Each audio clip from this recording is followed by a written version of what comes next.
Well, hello and welcome to Shallow Proclamation. My name is Paul, and as always, I'm joined by Thomas.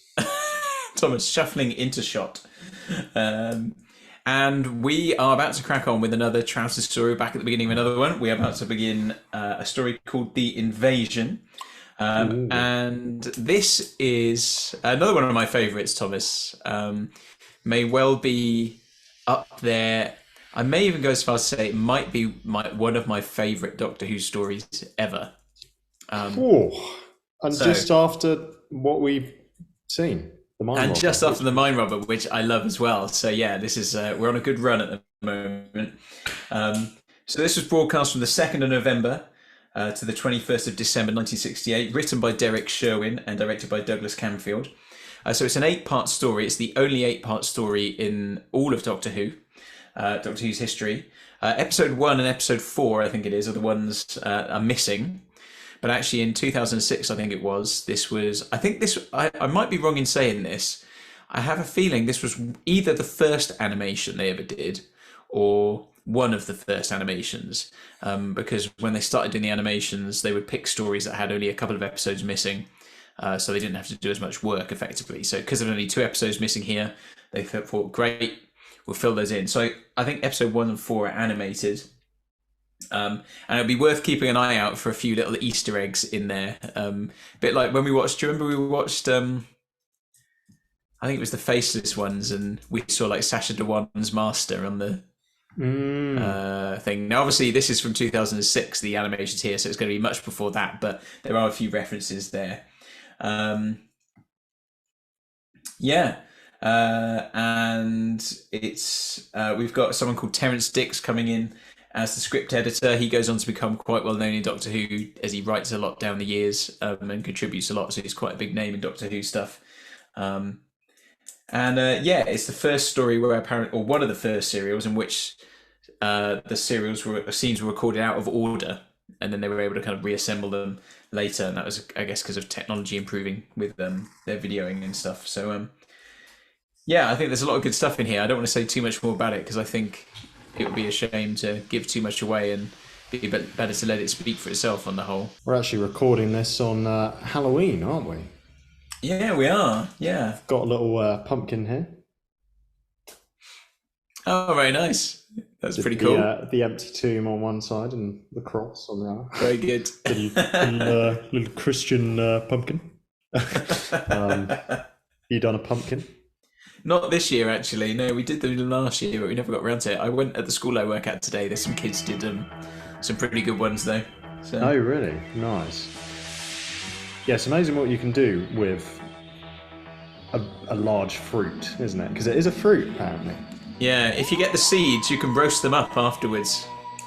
Oh, I binned them. Oh, sorry. Oh, we roasted them up last year with loads of like chili flakes and things. They're really nice. Oh, really? How long did you have to roast them for? I can't remember. No you idea. You don't have that figure just off. Hey, nice. Here we go. So this is picking up directly from the end of the Mind Robber. So the TARDIS reassembles.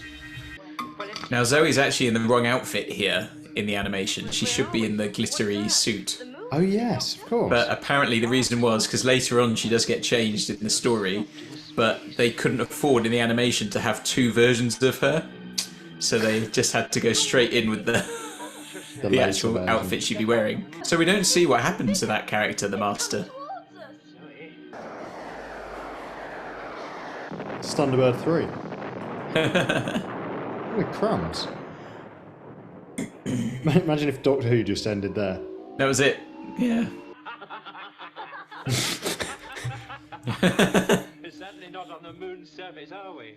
Wow, his head really turned round there. That's true. It's like The Exorcist. Very flexible. I think in the actual episode, this person was the driver here is actually the director, Douglas Camfield. No way. A little cameo. Camfieldio. Yeah. No, I think it might be this driver who was actually the director, Douglas Camfield, in the actual one. Thank you. Thank you very much. Says 2363 on the number plate. That's a reference to 23rd of November 1963. Yeah, was that was the airing of the first episode, wasn't it? Yeah, that's right. International Electromatic Company, state your business. I would like, please, to speak with Professor Watkins. One moment. Party not available. Then I would like This is a pretty good reflection of nowadays, isn't it? With all these AI chatbots and stuff. Yeah, that's true. You can go, Packer.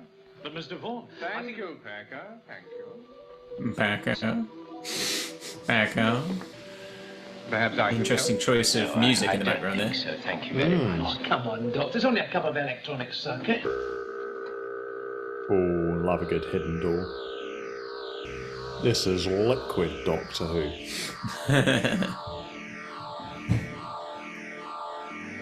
Shining in his eyes. Shining. Well, Yeah. there you go. So, what do you make of that? Actually, yeah, it reminded me a little bit of the start of the Faceless ones, of just really not giving much away and just, I know tonally quite similar, but obviously this is a completely different context and idea, and yeah, it was a little bit James Bondy, wasn't it? A little bit sort of spy thriller. And this guy who's not what he seems, the charm is just on the surface, and that's why the slightly cheesy lounge jazz is playing in the background. But the Doctor's like, there's something about him; he's almost inhuman. Yeah. And then at the end, we get a glimpse there. But yeah, I enjoyed it. I thought it was well done. What about you? Yeah, no, I think actually that shout about it being a bit like the Faceless ones is a good shout. There is a bit of that feel to it. I think maybe something to do with the modern kind of setting. The London kind of familiar setting. I know the Faces one's mostly set in Gatwick, isn't it? But Gatwick Airport. Gatwick Airport, yeah, the airport. But I like as well, like the sense of intrigue that's created. There's this kind of weird kind of sense of suspense, and you're not sure what's going on. As I say, like the visuals of sort of the tower blocks and things, just the way it's animated as well. I mean, no, wouldn't have been part of the original thing, but the way it's animated just really adds to the sort of mysteriousness of the whole thing and the slightly creepy element of it. And the music is really good, actually. All the different things that are going on in there. That kind of background music, which is kind of slightly lounge, slightly jazz. And those little stings when it cut back to Vaughan in his office there. There's a lot of things that just add together, particularly where we've had a lot of stories, haven't we? Particularly in the Hartnell era and a few in the Troughton, where you haven't even had incidental music. You haven't really had much music at all. So when it's used well, it really kind of adds to the effect, doesn't it? So Totally. Yeah. So a good kind of start. I really like it. I think it gets a thumbs up from me. Wonderful. Yeah, Cool. excited to see where it goes. Thanks for watching, everyone. Do subscribe if you'd like to stay in the loop as we continue with this story. And do join our Discord, link in the description below. If you want to continue the conversations, there's been a lot of excitement there recently about the upcoming 60th anniversary specials, and also the fact that the BBC is doing a ton of Doctor Who stuff and extra bits and putting all the episodes on iPlayer, and so there's a lot to be excited about, and we'll be reacting to that certainly to the 60th specials as soon as they come out, alongside continuing to work through the classic era in order. So Yeah. we're not going to run out of content anytime soon, are we, Paul? I don't think so. No, it seems unlikely. I don't think we'll ever reach the day where we're like, what do we do now? Yeah. You never know. Well, Cool. goodbye. Take care.